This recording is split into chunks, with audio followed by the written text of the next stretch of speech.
बेळगाव येथील हलगा बस्तवाड गावाजवळील राष्ट्रीय महामार्गावर अवैधरित्या टँकरमधून गोवंशाची तस्करी केली जात असताना हिंदू कार्यकर्त्यांनी त्या टँकरला अडवून गोवंशाची सुटका केली। शहरातील चन्नमा सर्कलपासून गोवंशाने भरलेला टँकर जात असल्याचे लक्षात येताच हिंदू कार्यकर्ते त्याचा पाठलाग करून हलगा बस्तवाडजवळ त्यास थांबवले आणि गोवंशाचे रक्षण केले।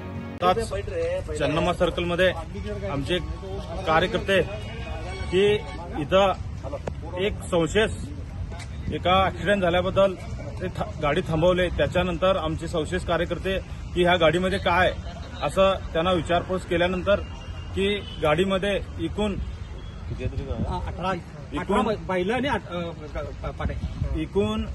बैल 18 आणि गाया 18 असं एक त्या मुक्या जनावरांना घेऊन जात होते। म्हणून आमच्या कार्यकर्ते समजल्यानंतर मला ताबडतोब फोन करून तिथं बोलून घेतले। त्याच्यावरती आम्ही खरेबाजार पोलीस स्टेशनला त्यांच्यावरती केस करून की त्यांच्यावर एफआयआर करून त्या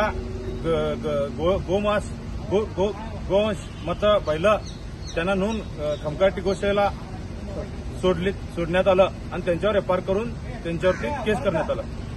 जय श्रीराम। ही घटना हिरेबागेवाडी पोलीस ठाण्याच्या हद्दीत घडली असून पुढील कारवाई पोलीस करत आहेत। संकल्प शिंदे, KMM मराठी, बेळगाव।